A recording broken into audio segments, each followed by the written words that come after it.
ಬೆಳಗಾವಿ ಜಿಲ್ಲೆಯ ಸವದತ್ತಿ ತಾಲೂಕಿನ ಹೂಲಿಯಲ್ಲಿರ್ತಕ್ಕಂಥ ಪ್ರಸಿದ್ಧವಾದ ಪುರಾತನ ಬಾವಿ ಸ್ವಲ್ಪ ಸ್ವಚ್ಛತೆ ಆಗಿಲ್ಲ.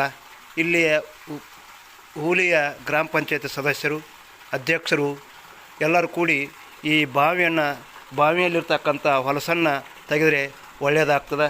ಕುಡಿಲಿಕ್ಕೆ ಯೋಗ್ಯವಾದ ನೀರು. ಇಲ್ಲಿ ನೋಡಿದಾಗ ಈ ಬಾವಿಯಲ್ಲಿರ್ತಕ್ಕಂಥ ಕೆಲವೊಂದು ಹೊಲಸು ನೋಡಿದಾಗ ಕುಡಿಲಿಕ್ಕೆ ಬಂದಂಥ ಜನರಿಗೆ ನೋಡಲಿಕ್ಕೆ ಸ್ವಲ್ಪ ಮುಜುಗರ ಆಗ್ತದೆ.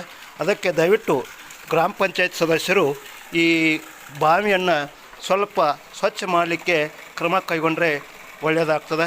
ಯಾಕಂದರೆ ಮುಂದೆ ನಮ್ಮ ಊರಿನಲ್ಲಿ ಸುಮಾರು 100 ವರ್ಷಗಳ ನಂತರ ಗ್ರಾಮ ದೇವತಾ ಜಾತ್ರೆ ನಡೀತಾ ಇದೆ ಏಪ್ರಿಲ್ ತಿಂಗಳಲ್ಲಿ. ಆ ಏಪ್ರಿಲ್ ತಿಂಗಳು ಬರೋದ್ರೊಳಗಾಗಿ ನಮ್ಮ ಈ ಬಾವಿ ಸ್ವಚ್ಛತೆಯಿಂದ ಇರಬೇಕು. ನಮ್ಮ ಬಾವಿ ಸ್ವಚ್ಛತೆಯಿಂದ ಇದ್ದರೆ ಹೆಚ್ಚು ಪರಿಸರ ಚೆನ್ನಾಗಿರ್ತದೆ ಮತ್ತು ಹೊರ ಊರಿನಿಂದ ಬರ್ತಕ್ಕಂಥ ಭಕ್ತರಿಗೂ ಜನರಿಗೂ ಕುಡಿಲಿಕ್ಕೆ ಯೋಗ್ಯವಾಗಿರ್ತದೆ. ದಯವಿಟ್ಟು ಗ್ರಾಮ ಪಂಚಾಯತ್ ಸದಸ್ಯರು ಈ ಬಾವಿಯ ಸ್ವಚ್ಛತಾ ಕಾರ್ಯಕ್ರಮವನ್ನು ಹಮ್ಮಿಕೊಳ್ಬೇಕಂತೇಳಿ ತಮ್ಮಲ್ಲಿ ಕೇಳ್ಕೊಳ್ತಾ ಇದ್ದೇನೆ. ನನ್ನ ಹೆಸರು ಮೈಲಾರಪ್ಪ ಧೂಳಪ್ಪ ಜೋಗೋಜಿ, ಉಪನ್ಯಾಸಕರು ಹೂಲಿ.